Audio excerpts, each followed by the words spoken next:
तो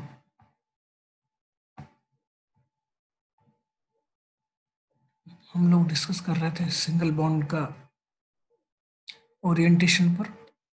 ओरिएंटेशन के हम लोगों ने 2 टाइप्स देखे हैं, फिशर प्रोजेक्शन है और डैश एंड वेज प्रोजेक्शन है। फिशर प्रोजेक्शन में horizontal line towards my view और this is away from us. दूसरे में वेज लाइन टुवर्ड्स मी, या इसको हार्ड हार्ड लाइन भी बोलते हैं, और जो सॉफ्ट लाइन वो अवे फ्रॉम अस। ये सिंगल बॉन्ड को रिप्रेजेंट करने के लिए होता है। जनरली 3D ओरिएंटेशन को सिंगल बॉन्ड इसलिए बोल रहे हैं क्योंकि उसमें sp3 है, तो उसमें 3D ओरिएंटेशन है। sp2 तो प्लेनार है, तो इसमें हमें ज़्यादा जरूरत नहीं पड़ती है। प्लेन में रहता है तो इसमें अप एंड डाउन का कोई मतलब नहीं। Linear is also that. Okay, तो सिंगल बॉन्ड का हमने ओरिएंटेशन को देखा। Single bond can rotate in the room temperature. कभी ये स्टेगर्ड फॉर्म में, कभी ये एक्लिप्स फॉर्म में आ जाता है। ठीक है, दिस इज स्टेगर्ड फॉर्म और एक्लिप्स फॉर्म। अगर हम स्टेगर्ड की बात करें, स्टेगर्ड मींस 180 डिग्री का एंगल इसके बीच में। तो डबल बॉन्ड में ट्रांस में भी स्टेगर्ड कॉन्फ़िगरेशन होता है, 180 का एंगल होता है, इसलिए trans is much more stable than cis. Same इसी केस में यहाँ पर कन्फॉर्मेशन में भी सिंगल बॉन्ड में भी स्टेगर्ड और एक्लिप्स में अगर कंपेयर किया जाए तो एक्लिप्स में एनर्जी ज़्यादा है, इंट्रैक्शन ज़्यादा है। ठीक है, तो सिंगल बॉन्ड को हमने कायरल ट्रिब्यूट जोड़ा। सिंगल बॉन्ड में अगर चारों फंक्शनल ग्रुप अलग अलग हैं तो उसके अंदर एसिमेट्री आ जाएगी, और वो एसिमेट्री और डिसिमेट्री आ जाएगी, तो वो कायरल एक्टिव हो जाएगा, यानी ऑप्टिकल एक्टिव हो जाएगा। ऑप्टिकल एक्टिव का नॉमेनक्लेचर हमने 3 तरह से पढ़ा था, एब्सोल्यूट एंड रिलेटिव। एब्सोल्यूट में small D and small L, relative में R and S and D and L. ठीक है, तो इस तरह से उसको आर को रिलेटिव इसलिए बोल दिया था हमने अपने नॉमेनक्लेचर में क्योंकि वो least priority group should be away from अस। तो उसको 1 2 3 जो भी हमारा ओरिएंटेशन होगा, क्लॉकवाइज होगा तो वो आर हो गया, एंटी क्लॉकवाइज तो एस हो गया। ये हमने सिंगल बॉन्ड को बताया था। फिर हमने डाइस्टेरियोमर की बात की थी। Enantiomers they are mirror image which we can not separate. फिर उसके बाद उस इनएंशियोमर को सेपरेट करने के लिए हमने रिजोल्यूशन की बात की थी। फिर हमने उसके बाद डाइस्टेरियोमर्स को देखा। Diastereomers they are not mirror image. Optical isomers they are not mirror image, mirror image नहीं है, तो हमें कोई प्रॉब्लम नहीं है उसको आइसोलेट करने में। फाइन। तो डाइस्टेरियोमर्स में बात करें, डाइस्टेरियोमर्स बहुत सारे तरह के होते हैं। डाइस्टेरियोमर्स मतलब they are not mirror image, तो कई टाइप, जैसे हमने ग्लूकोज में देखा था अल्फा और बीटा, जो कि एनोमेरिक कार्बन पर होता है। एनोमेरिक कार्बन कौन सा होता है? जो ऑक्सीजन के साथ होता है, इसलिए उसको एनोमर बोलते हैं। बहुत सारे बच्चे स्टिल गलती करते हैं। This is anomeric centre. Anomer इसलिए बोलते हैं, दिस इज रिएक्टिव साइट, वो भी सिर्फ ग्लूकोज के केस में। कई बार वो इस तरह से, कई बार वो इस तरह से साइक्लोहेक्सेन में दे देते हैं, हम इसको फिर वो एनोमर नहीं होंगे साइक्लोहेक्सेन में, वो होंगे एपिमर। ओके, तो ये एनोमर हो गया। Epimer they are diastereomers, cis trans E Z, ये सारे डायस्ट्रोमर्स में आता है। Means they are not mirror image actually, this is the eight such diastereomers हम उन्हीं को बोलते हैं जो ऑप्टिकल आइसोमर्स होते हैं। बट अगर हम ब्रॉडली क्लासीफाई करें तो डायस्ट्रोमर्स में मिरर इमेज नहीं है, तो सारे ही मिरर इमेज नहीं है। जो मिरर इमेज है दे आर इनएंशियोमर्स। इनएंशियोमर्स के मिक्सचर को क्या बोलते हैं? रेसिपिक मिक्सचर। एक बहुत अच्छा क्वेश्चन बनता है, इस बार यूपीएससी यूपी का एग्जाम हुआ था, उसमें भी आया था। एक एनएंशियोमर दूसरे एनएंशियोमर अगर 50% है तो the mixture will be racemic, right. अगर एक ही कंपाउंड में एक आर है दूसरा एस है, अब तो ये मिक्सर नहीं है, लेकिन एक ही कंपाउंड में, तो उसको क्या बोलते हैं? इसको बोलते हैं मीजो फॉर्म। मीजो यानी कि हम एक्सटर्नली ऐड नहीं कर रहे हैं, एक्सटर्नली ऐड कर रहे हैं तो that is this one, racemic mixture. लेकिन कंपाउंड में खुद ही है, दो कायरल सेंटर हैं, एक ने लेफ्ट साइड घुमाए लाइट को, एक ने राइट साइड, टोटल हुआ 0। तो इस तरह के कंपाउंड को मीजो कंपाउंड बोलते हैं। अगर वो अलग अलग कंपाउंड है, ए और बी, उनको मिक्स किया गया 50%, तो ये रेसिमिक मिक्सर है। बोथ आर इनएक्टिव, दोनों इनएक्टिव, ऑप्टिकली इनएक्टिव हो गई, क्योंकि एक ने लेफ्ट किया, एक ने राइट किया, total will be 0। But racemic और meso is a different different things. Okay, तो यहाँ पर ये समझना बहुत जरूरी है। और सिंगल बॉन्ड रोटेट करता है रूम टेम्परेचर पे, जिससे वो कॉन्फॉर्मेशन बनाता है, ना कि कॉन्फ़िगरेशन। कॉन्फ़िगरेशन डबल बॉन्ड से बनता है, जो कि रूम टेम्परेचर पर चेंज नहीं हो सकते हैं। ठीक है, सिंगल बॉन्ड रोटेट करते करते अगर ये रोटेशन बंद हो गया, तो उसको हम लोग रिस्ट्रिक्शन ऑफ रोटेशन, तो उसको हम क्या बोलते हैं? कोई बता पाएगा? एट्रोपाइसोमर्स। पॉइसोमर। गुड, क्वेश्चन भी आया हुआ है। Restriction of rotation of single bond, क्योंकि सिंगल बॉन्ड ही रोटेट करता है, ना कि डबल बॉन्ड। तो इस तरह से हम लोगों ने सिंगल बॉन्ड के कैरेक्टर के बारे में देखा। कायरल हुआ, और उसके बाद enantiomer, diastereomer, single bond because of the rotation of single bond. ठीक है, उसके बाद अगर हम इसकी रिएक्टिविटी की बात करें, हम अब रिएक्टिविटी पैटर्न पर चलते हैं। तो ये सिंगल बॉन्ड है, ये डबल बॉन्ड है। सिंगल बॉन्ड में सिग्मा इलेक्ट्रॉन है, और डबल बॉन्ड में पाई इलेक्ट्रॉन है। पाई इलेक्ट्रॉन की एनर्जी ज्यादा है सिग्मा से, हम जानते हैं इस energy sequence, sigma pi, pi star and sigma star. इस एनर्जी सीक्वेंस से हम लोग जानते हैं कि सिग्मा के पास कम एनर्जी है, पाई के पास ज्यादा, इसलिए ज्यादा रिएक्टिव तो ये हो गया। इसलिए ये बॉन्ड खुद रिएक्शन नहीं देता है, ये अपना एक किसी भी ग्रुप को सब्स्टिट्यूट करता है। यानी कि कोई अगर यहाँ पर लगा हुआ है, उसको सब्स्टिट्यूट करता है। ये बॉन्ड खुद रिएक्शन नहीं करेगा, क्योंकि ये स्टेबल है, सैचुरेटेड फॉर्म है ये, और ये अनसैचुरेटेड। ये बॉन्ड भी रिएक्शन करता है। सिंगल बॉन्ड डबल बॉन्ड में यही डिफरेंस है, सिंगल बॉन्ड रिएक्ट नहीं करता है, वो सब्स्टिट्यूशन रिएक्शन देता है।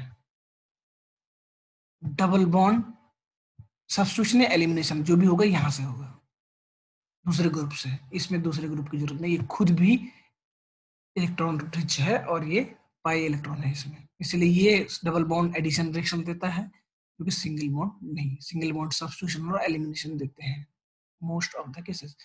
डबल बॉन्ड में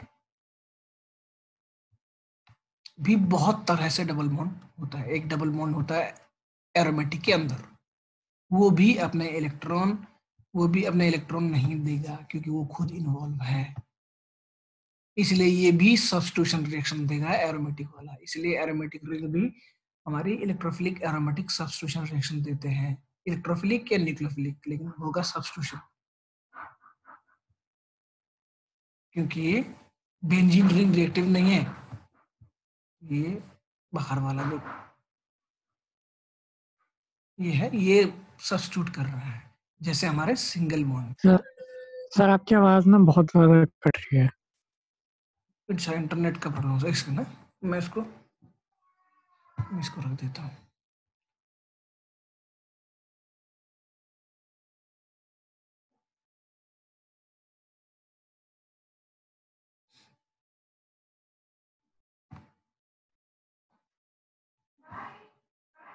सिंगल बॉन्ड के पास एनर्जी कम है, तो ये खुद रिएक्शन नहीं देता है, लेकिन इसके साथ जो अलग ग्रुप है, उसको ये सब्स्टिट्यूट करेगा या इसको एलिमिनेट करेगा, लेकिन ये नहीं रिएक्शन देगा। While in the case of double bond ये रिएक्शन देगा। यहाँ पर कुछ भी लगा हो तो pi electron is capable of acting as a nucleophile, इसलिए ये एडिशन रिएक्शन दे देता है। यहाँ पर ये सब्स्टिट्यूशन और एलिमिनेशन रिएक्शन देता है। पाई इलेक्ट्रॉन जो हैं वो हाई एनर्जी के हैं, सिग्मा पाई, तो इसलिए ये रिएक्टिविटी इनकी ज़्यादा रहती है।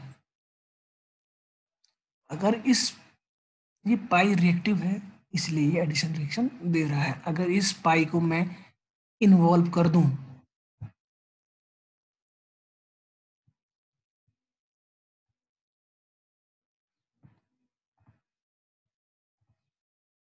पाई को अगर इसमें इन्वॉल्व कर दूं रिंग में रेजोनेंस, तो कोई भी पाई इलेक्ट्रॉन नहीं चाहेगा कि वो रेजोनेंस ना दे, वो रेजोनेंस में जाना चाहेगा। अब ये इलेक्ट्रॉन ऐसा कैसे देगा? अब तो इसकी रिएक्टिविटी खत्म हो गई। नो, अब ये यहाँ पर सब्स्टिट्यूशन रिएक्शन देगा, चाहे वो न्यूक्लियोफाइल से हो या इलेक्ट्रोफाइल से हो।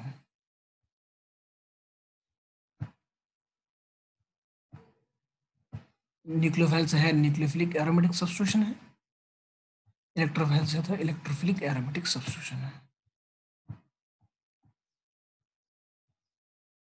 ये इस तरह से रिएक्टिविटी पैटर्न चेंज होता है। ओके, जैसा हम सब जानते हैं कार्बन, नाइट्रोजन, ऑक्सीजन और सल्फर, इस चारों तरह के ही एलिमेंट हम,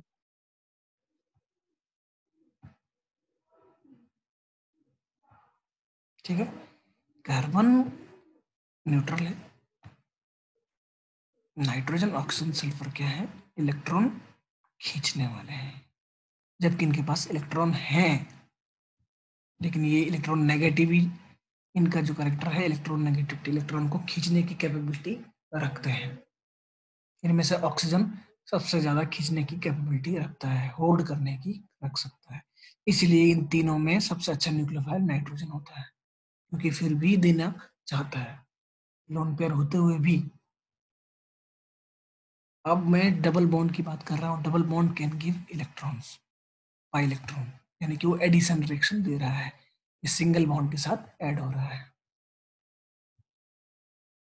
हमेशा हमको किसी भी केमिस्ट्री में रिएक्शन में हमको एरो पता होना चाहिए कहाँ से का।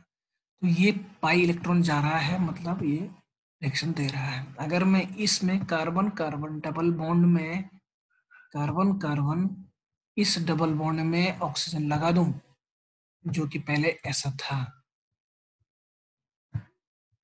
कार्बन कार्बन जो कि ऐसा था, अब मैं उसमें ऑक्सीजन लगा दूं तो ऑक्सीजन तो खींचने लगेगा, ये इलेक्ट्रॉन ऐसे नहीं देगा।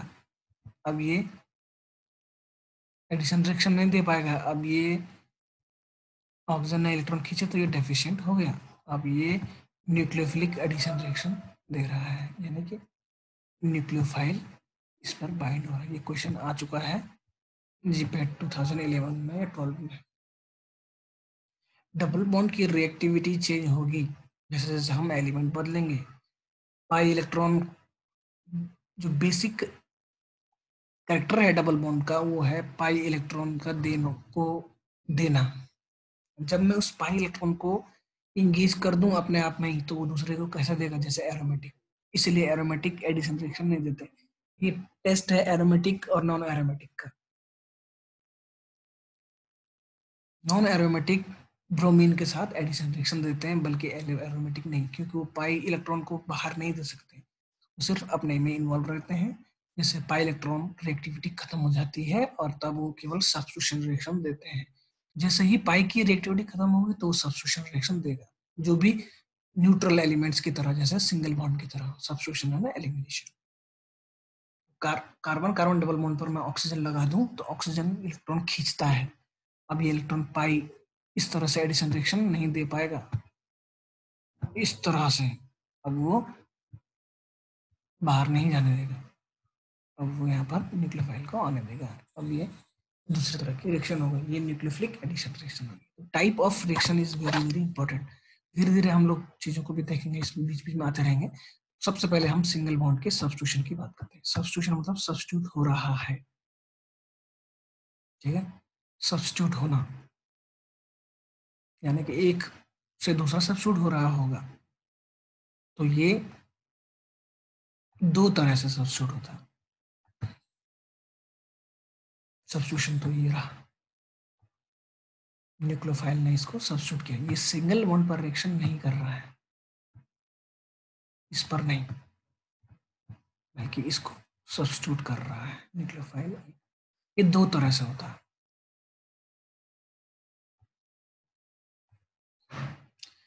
या तो ये पहले से लीव हो जाए,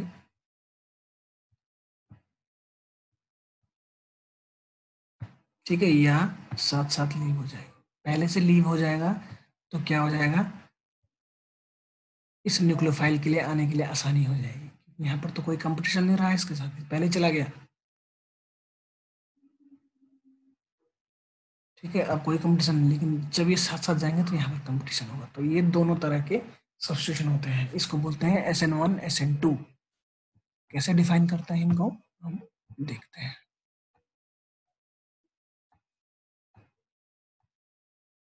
न्यूक्लियोफिलिक सब्स्टिट्यूशन इसलिए बोल रहे हैं क्योंकि न्यूक्लियोफाइल सब्स्टिट्यूट कर रहा है।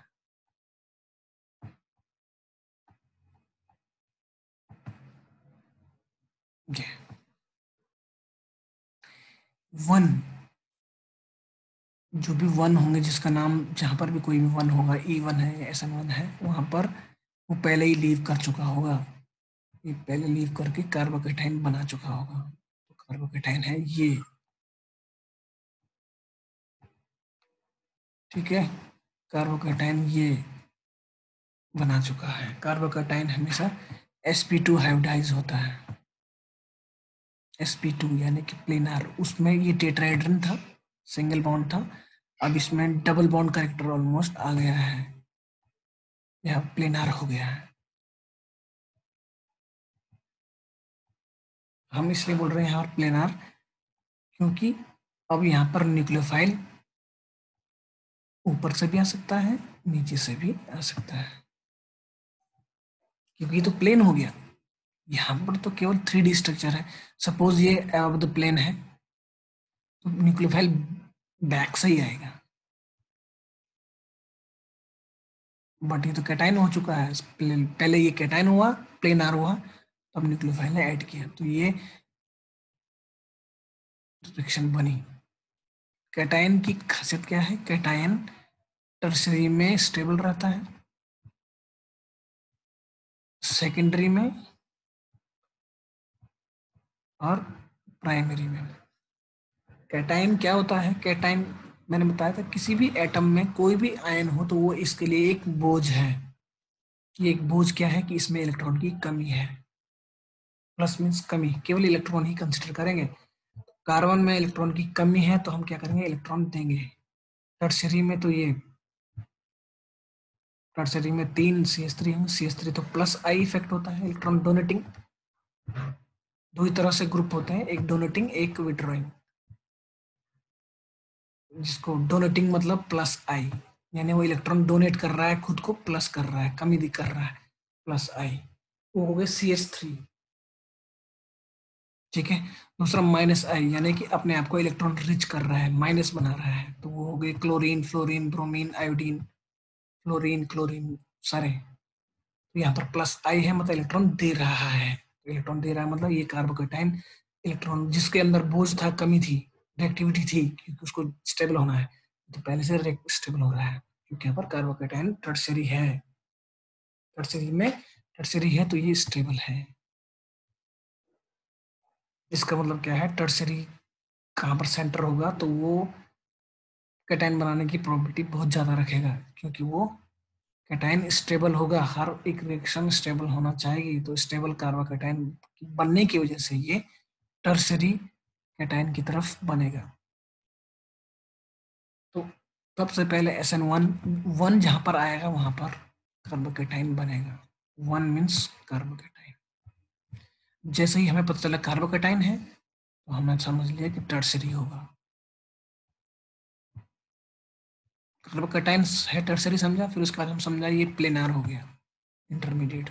प्लेनार होने से क्या हुआ, न्यूक्लियोफाइल ऊपर से भी आया और नीचे से भी आया। जो भी इसकी ज्योमेट्री होगी,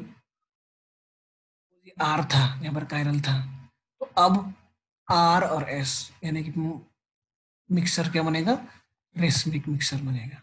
यानी कि वो रेशमिक हुआ क्योंकि आधा तो ऊपर से आधा नीचे से है।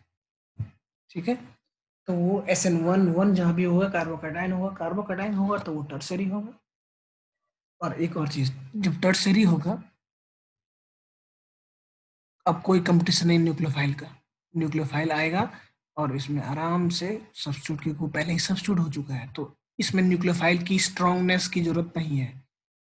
कुछ भी न्यूक्लियोफाइल भी हो, वो भी कुछ नहीं करेगा, मीन्स वो भी रिएक्शन करेगा, क्योंकि इसको कोई कंपटीशन नहीं चाहिए इसमें। इसमें सिर्फ रेट लिमिटिंग स्टेप क्या है, ये होना चाहिए बस। ये इंपॉर्टेंट है कि ये कार्बोकैटायन बनना चाहिए, this is rate limiting step. इसलिए इसको फर्स्ट ऑर्डर रिएक्शन बोलते हैं, क्योंकि ये एक पर डिपेंड करता है, इस पर न्यूक्लियोफाइल कुछ भी हो कोई मतलब नहीं, क्योंकि वो पहले ही जगह छोड़ चुका है। जिसको सब्स्टिट्यूट करना है वो पहले सब्स्टिट्यूट हो चुका है, कोई कंपटीशन नहीं। इधर के केस में इसको सब्स्टिट्यूट करना है तो इसका वीक और इसका स्ट्रांग होना जरूरी है, इसलिए ये सेकेंड ऑर्डर रिएक्शन है SN2। और अगर सपोज ये R है तो ये S होगा, इसको बोलते हैं इन्वर्जन, वर्ल्डन इन्वर्जन या इन्वर्जन ऑफ स्टीरियोकेमिस्ट्री। R और S हम समझ चुके हैं, तब होगा जब वो कायरल सेंटर होगा। वन जहां भी है वो कार्बोकैटायन जनरेट होगा, कार्बोकैटायन होगा तो टर्सरी होने की पॉसिबिलिटी ज्यादा होगी। टर्सरी होने की पॉसिबिलिटी ज्यादा होगी, इसका मतलब वो सिंगल स्टेप रिएक्शन होगा, क्योंकि उसके बाद न्यूक्लियोफाइल कोई भी हो रिएक्शन करेगा, उसके पास कोई कंपटीशन नहीं है। स्लो न्यूक्लियोफाइल भी रिएक्शन कर सकते हैं, while in the case of SN2 nucleophile का स्ट्रॉन्ग होना बहुत जरूरी है। और इसमें इन्वर्जन होगा क्योंकि ब्रोमीन है इसमें, इसके अपोजिट ही इसको आएगा वो, इसलिए ये अगर R है यहाँ ऐसे, इसको बोलते हैं इन्वर्जन ऑफ केमिस्ट्री, यानी कि ये इस पर डिपेंड कर रहा है, R पर। अगर R है तो S है, SN2 रिएक्शन, S है तो R है। जबकि SN1 में R भी है तब भी RS था या इनेक्टिव था, S था तभी भी RS, कोई भी हो तभी भी ये रेशमिक मिक्सचर ही बन रहा है SN1 में। इसको बोलते हैं stereo selective reaction, stereo selective. कुछ भी हो, स्टार्टिंग मटेरियल कुछ भी हो, फाइनल वही बन रहा है, स्टीरियो सेलेक्टिव रिएक्शन। ये होते हैं स्टीरियो स्पेसिफिक रिएक्शन, जो कि अगर स्टार्टिंग मटेरियल R है तो प्रोडक्ट अलग है, यानी कि वो इसकी ज्योमेट्री पर डिपेंड करेगा। यहाँ पर इसकी ज्योमेट्री कुछ भी हो, इसने रेशमिक ही बना, तो ये होगा स्टीरियो सेलेक्टिव, को नोट कर देना वहीं पर, stereo selective.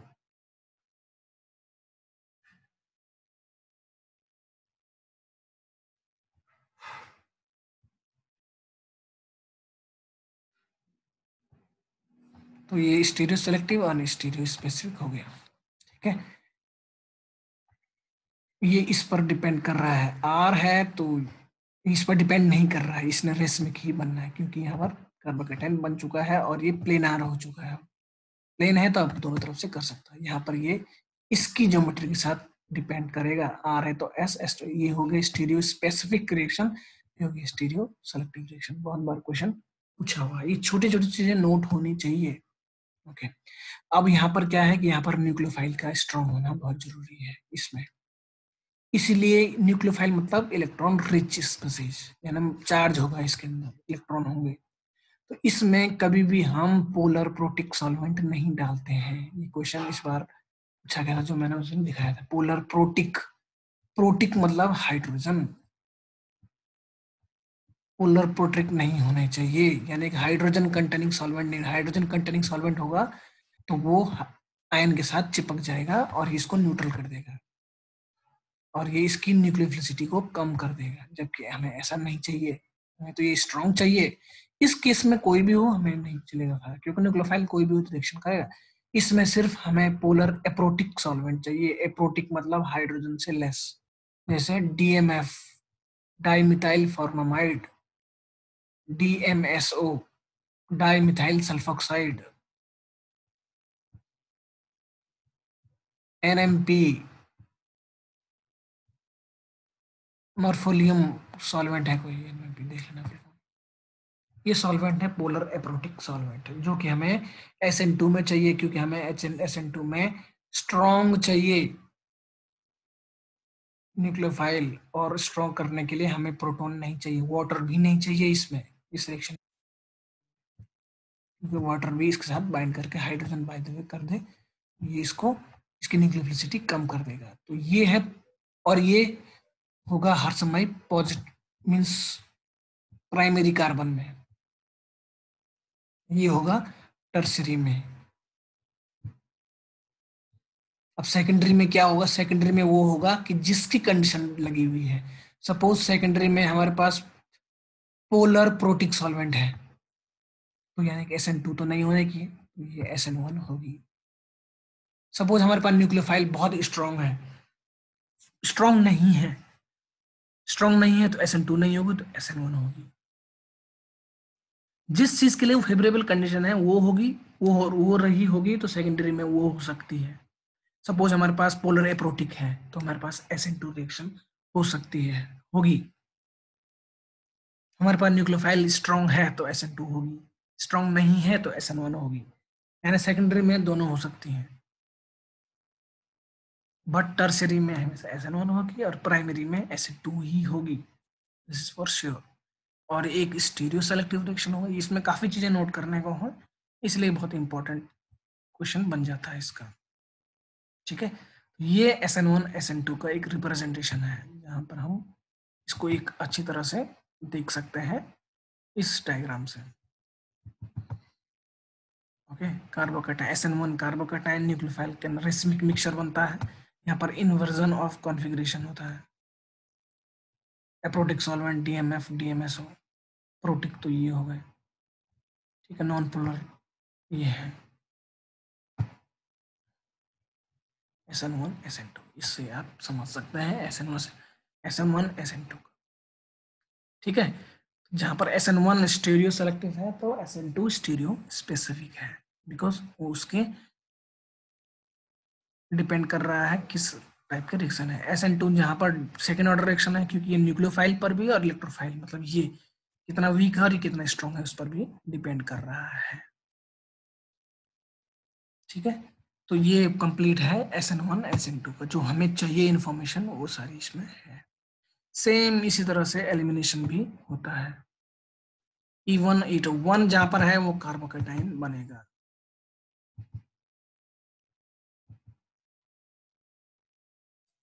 This is elimination process, ये एलिमिनेशन, OH एलिमिनेट हो रहा है हाइड्रोजन, और इसकी तरह से OH है, यानी कि ये सिंगल बॉन्ड से डबल बॉन्ड बन रहा है। वहां पर सिंगल से सिंगल ही बन रहा था सब्स्टिट्यूट होकर, लेकिन यहाँ पर एलिमिनेट होकर सिंगल से डबल, यानी कि इसकी रिएक्टिविटी को एनहांस कर रहा है। अब ये एडिशन रिएक्शन दे सकता है। तो एलिमिनेशन भी दो तरह से होता है, E1 and E2। Same one यानी टर्सरी, ये सेम कार्बोकैटायन टर्सरी, और ये सब्स्टिट्यूशन इज E2। सेम इसमें भी होगा कि ये कुछ भी हो, यहाँ पर रिएक्शन इसी तरह से होना है, क्योंकि इसमें ये प्लेनार है, हाइड्रोजन कहीं से भी आए कोई फर्क नहीं पड़ता है, इसकी ज्योमेट्री को कोई फर्क नहीं पड़ता इससे, हाइड्रोजन कहाँ से भाई। लेकिन यहाँ पर इसका, इसके एंटी होना जरूरत है, 180 का एंगल इनके बीच होना है, इसको बोलते हैं एंटी पेरिप्लेनार। तो इस पर डिपेंड करता है कि ये क्या बनेगा, सिस बनेगा या ट्रांस बनेगा, इस पर। इसलिए ये हो गई स्टीरियो स्पेसिफिक और ये हो गई स्टीरियो सेलेक्टिव। इवन कुछ भी हो, इसने यहाँ पर ये एल्कीन बनना है, स्टेबल एल्कीन। स्टेबल कौन सा? ट्रांस, क्योंकि उसमें अभी बताया था एंगल 180 का होता है ट्रांस। तो E1 में कार्बोकेटाइन बनेगा, यानी कि प्लेनार हो गया है। अब कहीं से भी आए उसको कोई फर्क नहीं पड़ता, वो स्टेबल एल्कीन ही बनाएगा। लेकिन E2 में इसका एंटी होना जरूरी है, एंटी पेरिप्लेनार, और उस हिसाब से बनता है, इस पर बेस करता है E2 पर। इसलिए इसको सेम जैसे हमने SN2 में पढ़ा था वही रिएक्शन है ये, स्टीरियो, यानी E1 and SN1 stereo selective, E2 and SN2 stereo specific reaction. Obvious सी बात है, कैटाइन बन रहा होगा तो ये टर्सरी में होगा। यहाँ पर इसका सेम उसी तरह से फर्स्ट ऑर्डर रिएक्शन है, क्योंकि ये इस पर ही डिपेंड कर रहा है, कार्बोकेटाइन बनने वाली स्टेप पर। इसके बाद तो कोई इस पर डिपेंड नहीं कर रहा है, इसने होना ही होना है, क्योंकि कार्बोकेटाइन को स्टेबलाइज होना है। तो फर्स्ट ऑर्डर रिएक्शन है, ये दोनों पर डिपेंड कर रहा है, हाइड्रोजन कितनी जल्दी लीव कर रहा है, सॉरी इलेक्ट्रॉन दे रहा है, ब्रोमीन कितनी जल्दी लीव कर रहा है, उस पर डिपेंड कर रहा है। सेम रिएक्शन, इसमें बेस का स्ट्रॉन्ग होना जरूरी है, जैसे उस केस में था न्यूक्लियोफाइल का स्ट्रॉन्ग होना जरूरी है, इसमें जरूरी नहीं है। तो इसलिए सेकेंडरी जो सब्स्टिट्यूट होगा उसमें अगर स्ट्रॉन्ग बेस डाला गया तो वो E2 रिएक्शन होगी, अगर वीक बेस है E1। यहाँ पर रिएक्शन इस तरह से डिफाइन की जाती है, इसको हम एक ग्राफिक से भी रिप्रेजेंट कर सकते हैं, ये इस तरह से। E2 में एंटी पेरिप्लेनार होना जरूरी है, ठीक है। E1 में कोई कंडीशन नहीं, इसलिए इसको हम लोगों ने इस तरह से नाम दिया। तो सेम है E1 SN1, E2 SN2 both are same. E2 में जहां बेस स्ट्रॉन्ग चाहिए वहां SN2 में न्यूक्लियोफाइल स्ट्रॉन्ग चाहिए। ये 2 स्टेप है, ये भी 2 स्टेप है, ये स्टीरियो स्पेसिफिक है, ये भी स्पेसिफिक, याद रखना specific not selective. Jet safe rule क्या है, इसमें एल्कीन वो बनता है जो स्टेबल एल्कीन होता है। ये एग्जांपल देना, यहाँ पर H किसके साथ, ये वाला H जाएगा OH के साथ, ये H जिसके बनने पर स्टेबल एल्कीन, स्टेबल कौन सा बनता है, जो बीच में हाईली सब्स्टिट्यूटेड एल्कीन होता है, ये वाला बनेगा, ना कि ये तो कोने में है, बीच में कंजुगेटेड ये वाला। एक तो CH3 ये है, दूसरा ये है, तो ये स्टेबल एल्कीन होगा। तो सेट-जेव रूल ये बोलता है कि वो वाला हाइड्रोजन जाएगा जिसके बाद जाने के बाद ये स्ट्रॉन्ग बनेगा। तो एलिमिनेशन में ये भी रिएक्शन होती है, ये रूल होता है अगर उसके पास हाइड्रोजन चॉइस है तो, नहीं तो उसको SN1 और सॉरी E1 और E2 की तरह ही रिएक्शन देता है। ये भी E1 E2 है, बट किस हाइड्रोजन के साथ ये सब एलिमिनेट होगा ये डिपेंड करता है सेट-जेव रूल से, कि किसके बनने के बाद 2 बना दो, उसके बाद देखो स्टेबल कौन सा है, स्टेबल ओके ये है, इसका मतलब ये वाला हाइड्रोजन जाएगा ब्लू वाला, ना कि रेड वाला। तो ये SN1 SN2 E1 E2 को हमें इस तरह से समझना है, इसकी मेजर कंडीशंस क्या है, कैसे ये काम करता है, मैं आपको ये शेयर कर दूंगा। ये बहुत इंपॉर्टेंट चीज है, इसको हम बहुत अच्छे तरीके से समझना है हमें, और एक बार पढ़ना भी है इसको ढंग से, ठीक है।